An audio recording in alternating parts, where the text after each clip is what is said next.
welcome to Atop the Fourth Wall, where bad comics burn. Star Trek Generations is one of the films that's a mixed bag for me personally.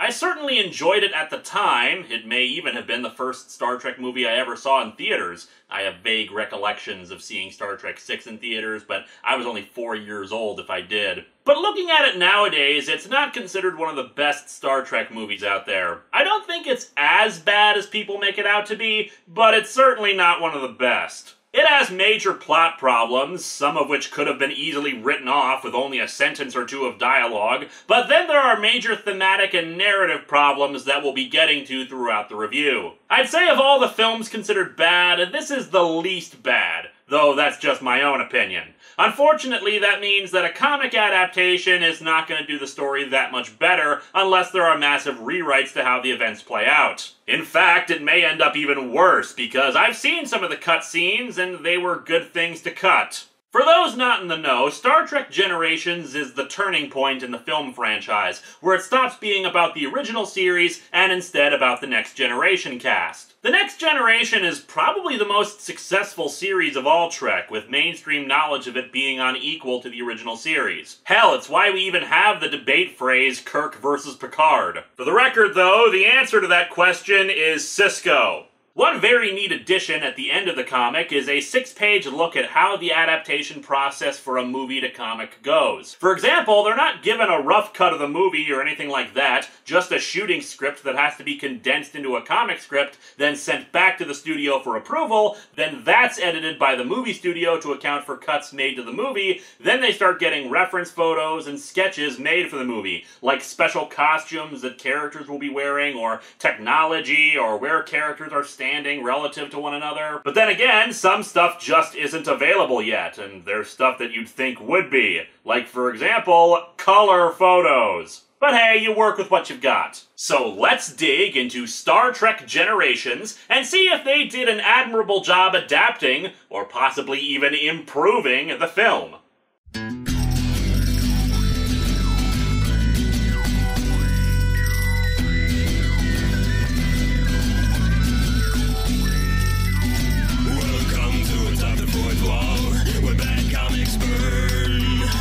Linkara's gonna teach you all a lesson you won't learn. Brodsky, you're not the smartest. Life out, you're not an artist. Anyone who's had a bad comic published, it could be your turn. Linkara, he's a man punch, wears a birdie hat. Linkara, he has a magic gun. Where'd he purchase that? Linkara, coins, robots, Amazon and trucks. Linkara, this comic sucks. Linkara.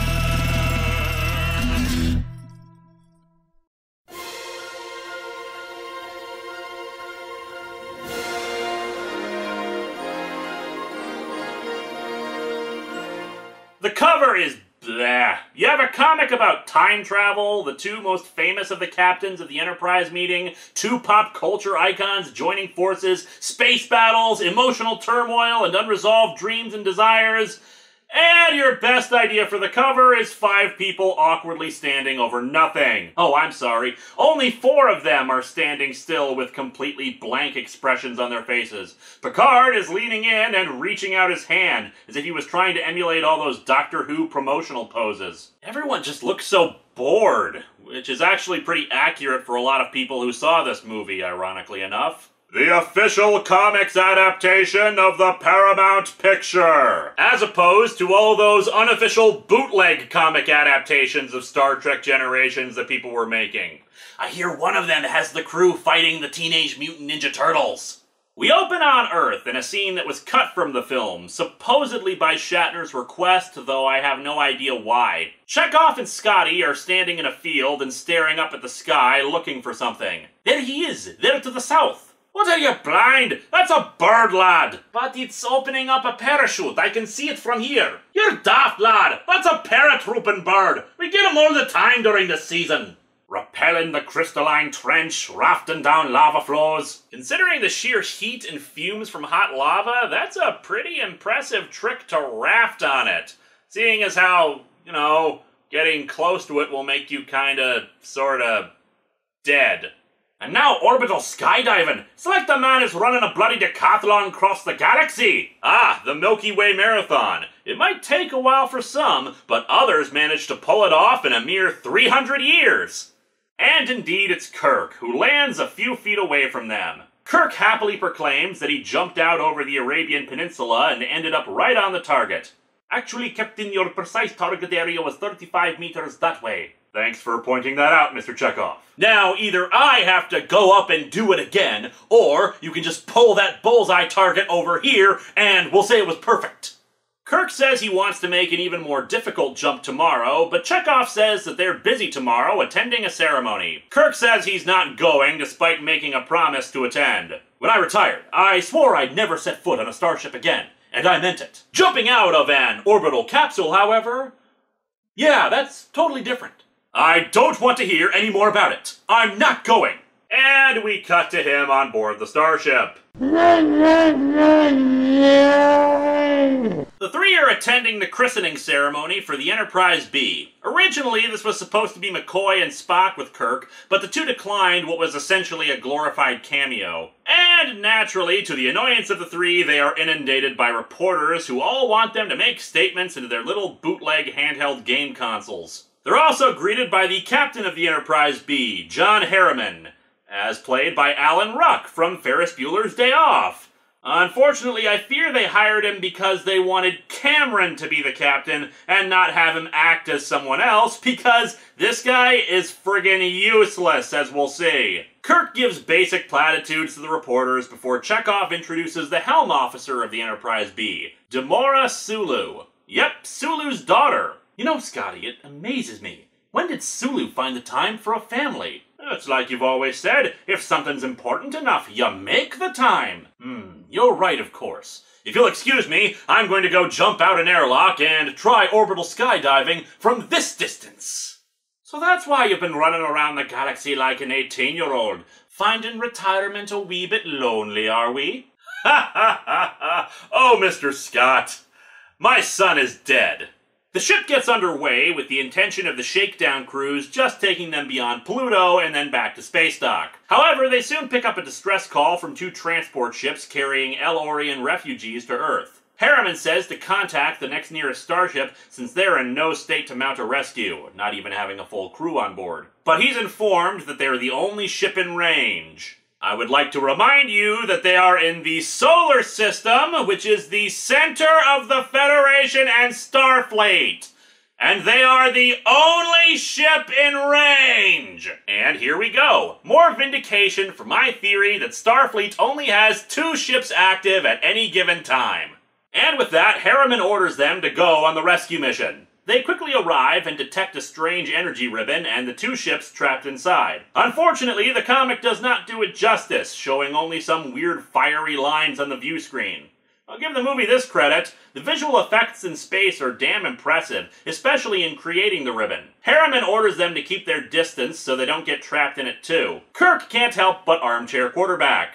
Tractor beam, man. Use your tractor beam. We don't have a tractor beam. You left space dock without a tractor beam? It won't be installed until Tuesday. Ah, great. And you know it's just going to be some absurd time frame to install it, like from 8 a.m. to 5 p.m., and you must be there to answer the door, except they won't ring the doorbell, only knock, or at least claim that they knocked, and then you have to reschedule the installation. Harriman tries some technobabble solutions in the hope of fixing things. Try generating a subspace field around the ships. That might break them free. Sorry, sir, there's too much quantum interference. If anybody needs a day off, it's Cameron. He has a lot of things to sort out before he graduates. What about venting plasma from the warp nacelles? That might disrupt the ribbon's hold on the ships. Pardon my French, but Cameron is so tight that if you stuck a lump of coal up his ass, in 2 weeks you'd have a diamond. Unfortunately, their efforts are for naught, as one of the 2 ships explodes, killing 265 people. Harriman is completely flummoxed by this situation, making me wonder how the hell Starfleet picked this weenie to command the friggin' flagship.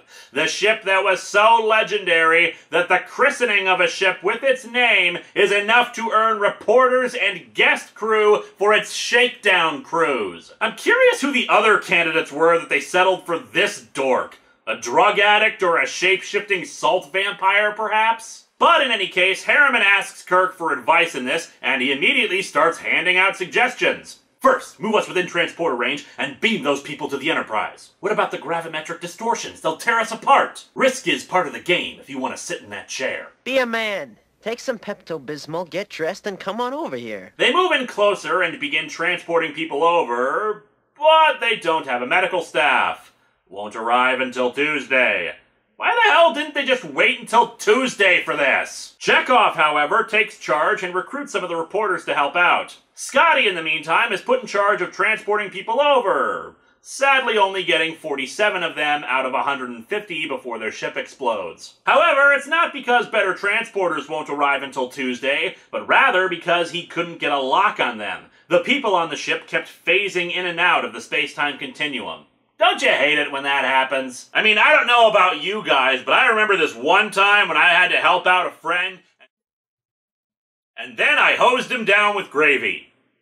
So after a console explodes right in a dude's face, the ship gets caught in the ribbon and are unable to escape.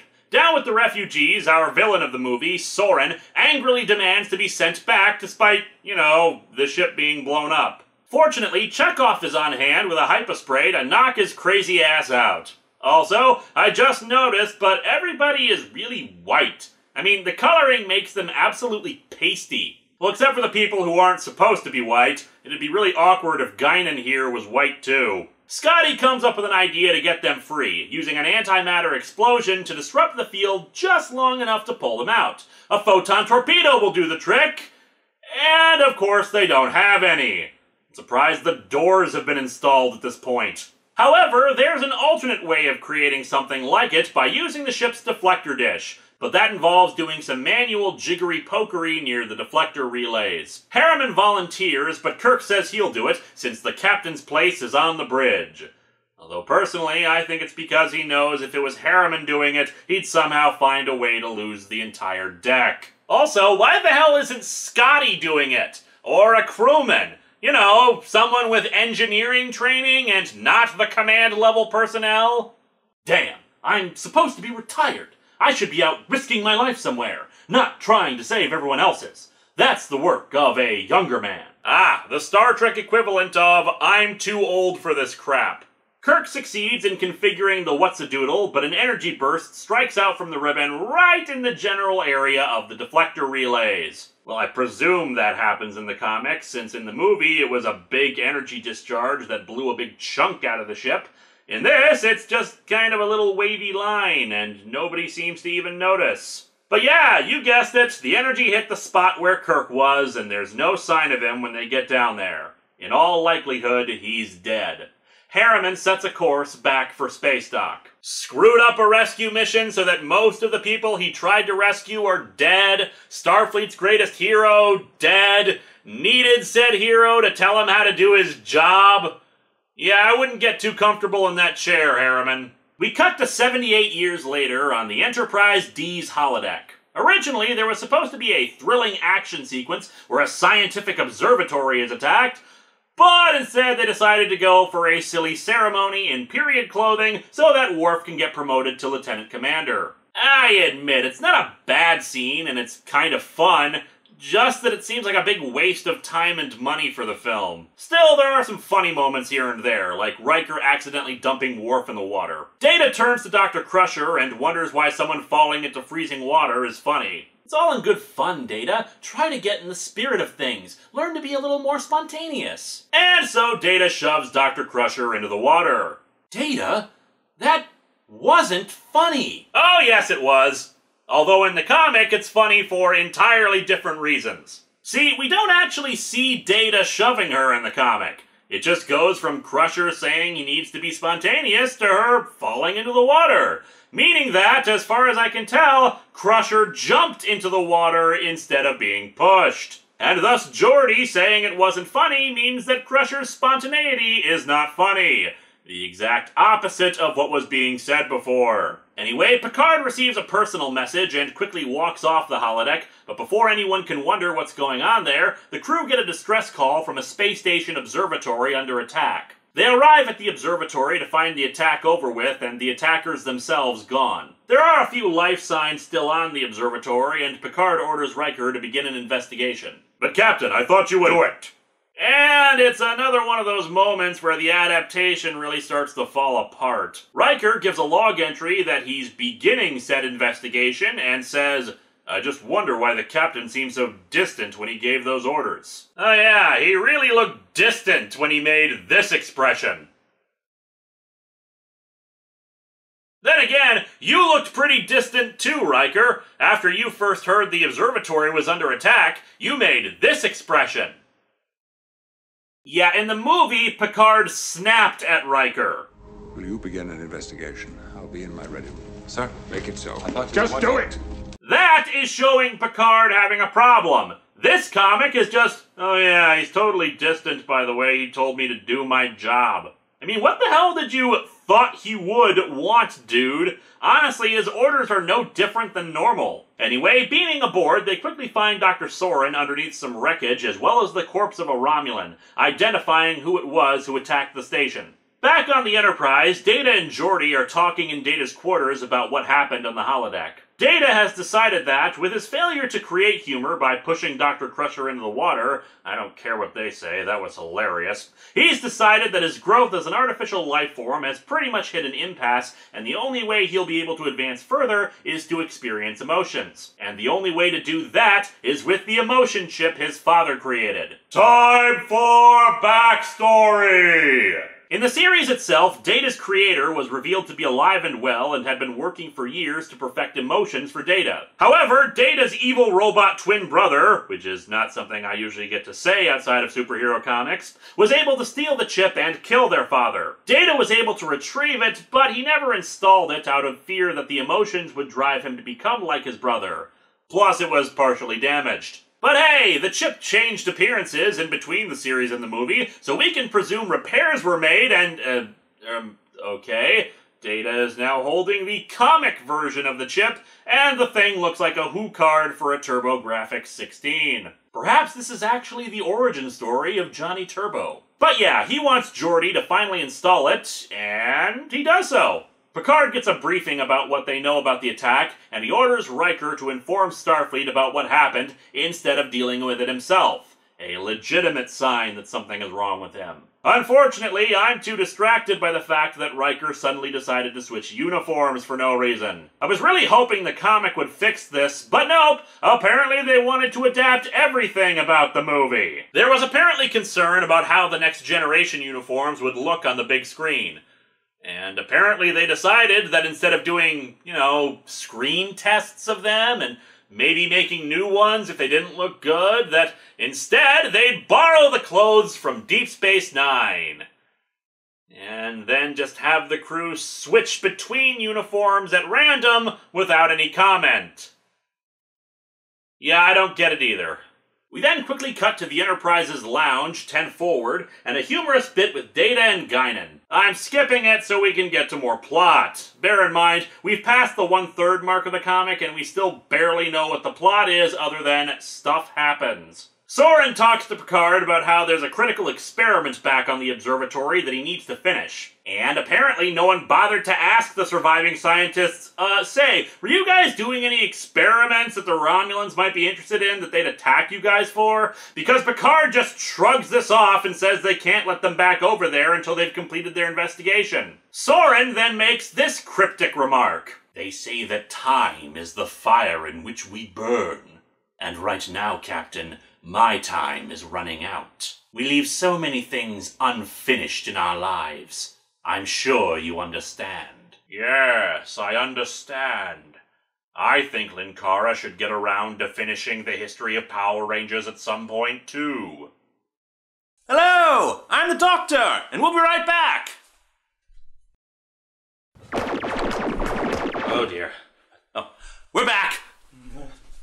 The crew thinks they figured out what the Romulans were looking for, an experimental compound called trilithium. It's unstable, but if they figured out a way to properly stabilize it, it could be used as a weapon thousands of times more powerful than an antimatter explosive. And considering how powerful antimatter is already, that's pretty impressive. Data and Geordi are sent back to the observatory to try to find traces of trilithium, since otherwise, why the hell would the Romulans be looking for an explosive on a friggin' observatory? Unfortunately, Data's kind of going cuckoo. The emotion chip is making him giggle and laugh incessantly, and make it nearly impossible to concentrate on doing his job. They find a secret compartment which has probes and a potential trilithium signature, and Data is just making his tricorder talk for him. I don't see any situation how speaking as if the tricorder was talking would be funny. What do you think, Mr. Tricorder? My existence is a blasphemy upon all living things. Yeah, I thought so. When Data is unable to stop himself from laughing, he starts convulsing and falls over, saying the emotion chip has overloaded his systems. Unfortunately, before the two can beam back over to the Enterprise, Soren shows up and decks Geordi. He also aims a gun at Data, who's suddenly overcome with fear. Speaking of fear, we cut back to the Enterprise, where Troy and Picard finally talk about what the hell's been bugging him while they look through his photo album. The message he got was informing him that his brother and nephew have died in a fire. Now that would be enough to distract anyone, but Picard has added a bit of depression on top of that. His family history is very important to him, and he always figured his brother having a kid would mean the family would continue on. But that's not gonna happen now. He is the last of the Picards now. Maybe this explains why he's so eager to get in a relationship with Boring Lady in Insurrection. And no, I don't care enough to look up her character's name. It is said like once or twice in the entire damn film. Before the two can talk any further, the nearby star explodes. Well, sort of. They keep describing it as an implosion. Sir, the implosion has produced a level 12 shockwave. Well, yeah, it's only natural that an implosion would cause a shockwave that expels outwards. Wait, what? The cause of this is a probe launched from the observatory, and they only have a few minutes to get out of there before the shockwave hits. Worf and Riker try to rescue Geordi and Data, but then a Klingon bird of prey decloaks out of nowhere and beams up Soren and Geordi. Getting the others back to the Enterprise, both ships quickly haul ass, and we learn that the Klingons who rescued Soren are the Duras sisters, Lursa and Bator, recurring villains from the series itself. Their presence is basically just fan service, and it could have been any random Klingons. They're working with Soren because he's promised them information on how to build a trilithium weapon in exchange for helping him with his own goals. And now it's time for a whole lot of exposition dumping for the next few pages. Here are the relevant details. Data's emotion chip is fused into his systems and can't be removed. Soren's entire family was killed by the Borg. He's seeking a way to enter the Nexus, an interdimensional realm where time has no meaning and your every wish and desire is granted. The ribbon is some sort of gateway into the Nexus. Guinan's face here is creepy as all hell. If you don't know who Guinan is because you didn't watch the show, she's the ship's bartender, played by Whoopi Goldberg. And she frequently wore very silly hats.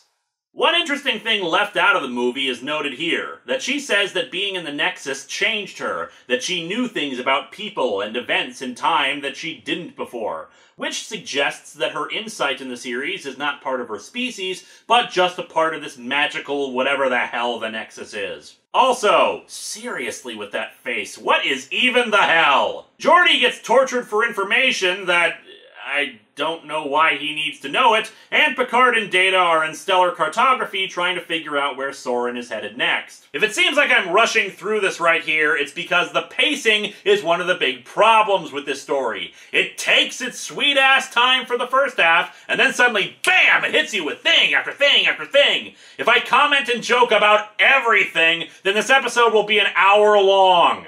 Data's in bad shape, asking to be relieved of duty because the emotions are overwhelming him and he doesn't feel he'll be helpful. Unfortunately, the comic has cut a few bits of dialogue here where Data and Picard's character arcs in the story intersect, basically telling Data that sometimes it takes courage to continue in the face of overwhelming grief, like he's been feeling. But nah, let's get back to tons of exposition. Basically, Soren has decided upon an insane scheme to get back into the Nexus. The shockwave of the star's explosion has altered the ribbon's course, bringing it close to a planet called Viridian 3. If he destroys the Viridian system's star, it will push it enough so that the ribbon will intercept the planet and carry him back into the Nexus. But why not simply fly into it with a ship?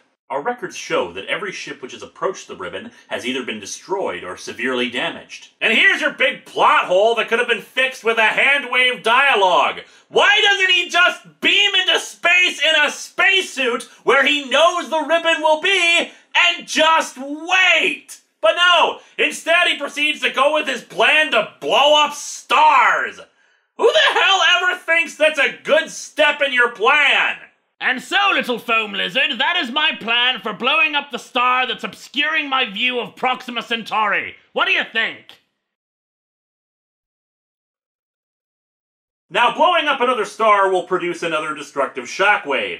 And unfortunately, a planet in that solar system is inhabited by a pre-industrial civilization, so they need to stop him before he kills millions of people. They quickly arrive and send out a hail to the cloaked bird of prey demanding Geordi's return and for them to leave the system. Soren tells them to fight the Enterprise, but the sisters aren't stupid, and this isn't Star Trek III. Their bird of prey is no match for a Galaxy-class starship with a full complement of crew and weapons. To make a long story short, the bird of prey decloaks and agrees to hand over Geordi and beam Picard down to talk with Soren. For some reason. But whatever, Picard is beamed down to talk with him, and he's behind a powerful force field to keep him from trying to attack Soren. And on top of all of that, Geordi has been returned, but there's a spy camera built into his visor that the Klingons are using to monitor what he sees. Picard does his best to convince Soren this is wrong, even bringing up his dead family, but Soren says that eventually, regardless of what the reason is, everyone dies, and thus it doesn't matter if he's murdering millions. So you believe that death happens for whatever reason, so accept it and move on, but you're willing to kill millions in order to get to the Nexus and see your family again, who are all dead. It's almost like you're poorly written or something. Captain's log, supplemental. How am I doing a log entry with no equipment whatsoever without speaking out loud, since otherwise Soren would be staring at me wondering what in the hell I'm doing? Back in orbit, Geordi gets to engineering, since I guess you can just shrug off trauma and torture in the future, and the spy cam lets the Klingons see the shield frequency of the Enterprise's shields, which allows them to open fire and start wailing on the Enterprise through their shields. While the Enterprise puts up a pitiful fight against the bird of prey, firing phasers all of once at them, stuff exploding, and the crew spouting technobabble back and forth. Basically, they utilize multimodal reflection sorting to trigger a techno-whatsit that makes the bird of prey cloak and they fire, blowing up the bird of prey with one shot. I also call foul on the comic adaptation. They should have done like the movie and reused the panel from the Star Trek VI comic adaptation of the bird of prey exploding, just like how the movie reused that footage. But yeah, things are going pretty badly for the Enterprise. The damage was severe and the warp core is going to blow up in a few minutes, meaning they need to evacuate. Everyone is quickly sent to the saucer section of the ship, which separates off and the rest of the ship explodes. And continuing our theme of shockwaves screw things up, the shockwave from the explosion sends the saucer section down towards Viridian 3. And Data's famous line of is said in a narrative caption without us seeing him do it, so it could have just been the entire crew saying that at once. After the saucer crashes, Picard manages to slip past the force field and get into a fight with Soren. Don't count your captains before they're hatched, Soren. And this is why Patrick Stewart is not an action hero. Picard fails to stop Soren from launching the probe, which manages to go from the surface of the third planet from the sun and reach that sun and blow it up in a grand total of about 10 seconds. Of course! Don't you know anything about science? The ribbon passes through the planet and picks up Picard and Soren, whisking them off to the Nexus. I'm assuming Picard's subconscious is responsible for what happens next. After all, he had said to Troy how he feared the Picard lineage dying out, and he wasn't exactly going to be fathering children anytime soon, so the Nexus has created his greatest desire from that. A family, with like a half-dozen kids, and a loving wife. Guinan appears, who explains that she's an echo of the Guinan he knows, a part of her that stayed in the Nexus when she was pulled out of it by the Enterprise B's transporter. Basically, it's a load of horse crap because they needed someone to pour on more exposition.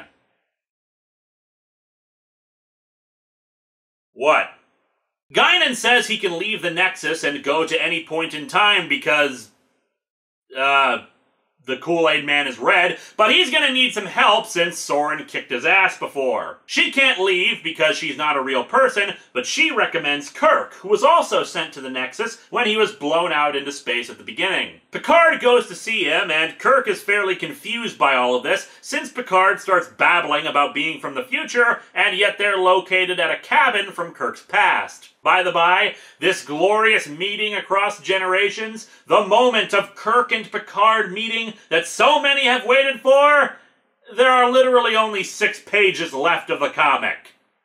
Yeah. So we have to rush through all of this, not just because this episode is running long, but because the comic itself realized, oh crap, we have the movie's final half hour we still have to do. And thus we rush through Kirk's reluctance to leave, since this will give him a chance to relive his youth and correct the mistakes he's made. To make matters better, they then teleport even further back in Kirk's past to a horse farm in Iowa when Kirk met some lady named Antonia, whom we've never heard of before. Because of course having it be Carol Marcus and actually tie into the continuity of the previous movies and character development would just be silly. They do some horseback riding until Kirk reaches a ravine that he easily jumps over. But because of the condensed narrative, he just jumps and suddenly Picard is next to him talking. I must have made this jump 50 times. And every time it scared the hell out of me. But not this time, because it's not real. Yeah, about that whole not real thing, if it's not real, where the hell are you guys? What is the Nexus? What are you breathing right now? The Nexus is such a narrative anomaly, I'm surprised they couldn't bring giant robots back with them when they leave to just smash Soren.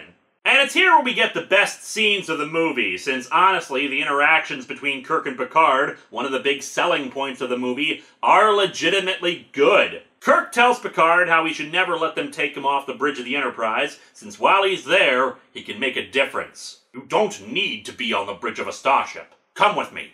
Help me stop Soren. Make a difference again. On that planet, Viridian 3, wasn't it? I take it the odds are against us and the situation is grim. You could say that. I mean, we're 2 old guys and not in the greatest of shape because we both spent 40 years sitting our asses in the captain's chair, and we're trying to take on Malcolm McDowell. Popsicles have a better chance of surviving a heated furnace than we do. Of course, if Spock were here, he'd say I was being an irrational, illogical human for wanting to go on a mission like that. Sounds like fun. Plus, if Spock is still alive, he's got to be like 1,000,000 years old. So after this mission, I have an even better chance of kicking his ass at chess. And so Kirk and Picard emerge from the Nexus right in front of Soren, Kirk even doing a little Superman pose there. Some have wondered why they didn't go back even further, stop the destruction of the star near the observatory, but I think it's because both know how badly screwing up the timeline can go, so they wanted to take their chances and keep the impact of the timeline down as much as they can. That being said, what I can't forgive is the urgency of their actions. See, worst case scenario, they fail and the star blows up and the ribbon hits the planet again. Meaning they just go back to the Nexus and do it all over again. Hell, they could even go back further if it becomes clear that they have no chance of taking him out without weapons or supplies. But no, rushed ending, so in 2 pages they blow up Soren along with the trilithium, a bridge has collapsed for absolutely no reason, and Kirk goes tumbling down a mountainside clinging to said bridge. At least I presume he does, since we don't see the bridge fall in the comic, and dies. I'll give the movie and the comic this, though. Kirk still dies saving millions of people in one final action, but his original film to death was a hell of a lot worse, getting shot in the back by Soren and not even getting any final words. Picard buries Kirk amidst some rocks and then gives a log entry about how the starship Farragut has arrived in orbit to pick up the Enterprise survivors and as much as they can salvage. Data tells Troy that he's going to keep the emotion chip in him and he's going to control said emotions from now on. Because I guess he can just do that now. Picard and Riker sift through the wreckage of the bridge and the ready room and find his photo album. Although no one bothers to point out the true casualty in this tragic time, Picard's fish. And so our comic ends with Riker telling Picard how he's gonna miss this ship and how it went before her time. It's not how many years you've lived, Will, but how you lived them. Someone once told me that time is a predator, one that stalks us all our lives. But time is also a companion who reminds us to cherish the moments of our lives, because they will never come again. After all, number one, we're only mortal. Speak for yourself, sir. I plan to live forever. I always thought I'd have a crack at that chair one day. You may still. Nope, he went off and got his own damn ship because you took Kirk's words to heart and never stopped captaining the thing. Somehow, I doubt this will be the last ship to carry the name Enterprise. And a fine ship it was.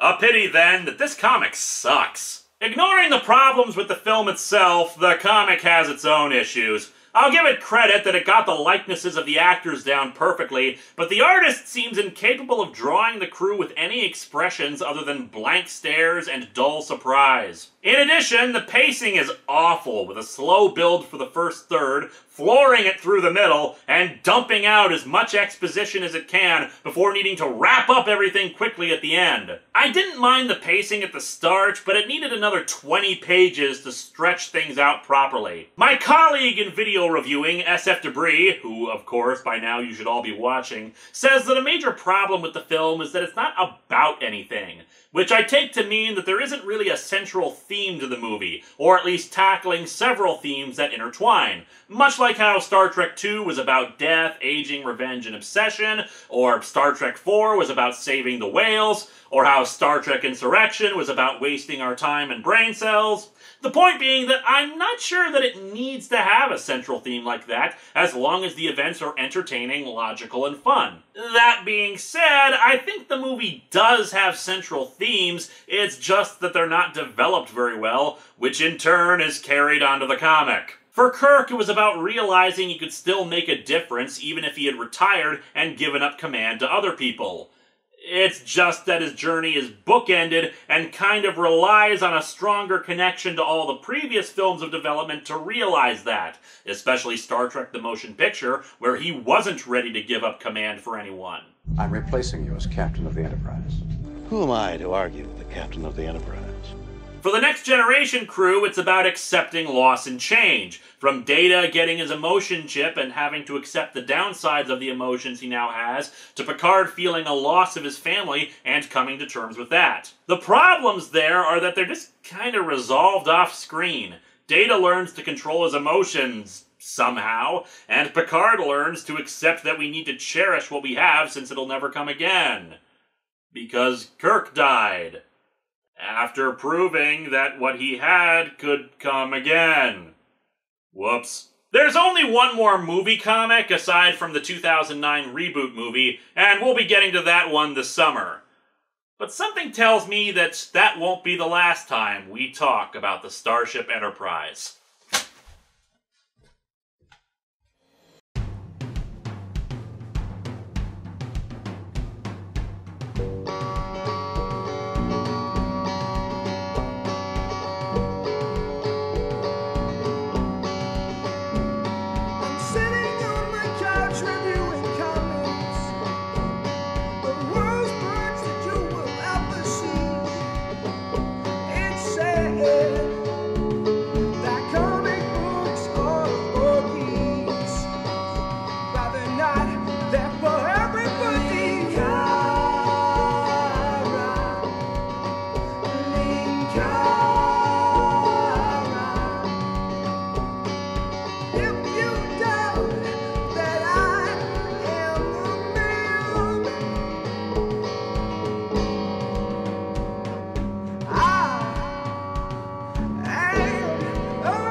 You're a Starfleet officer.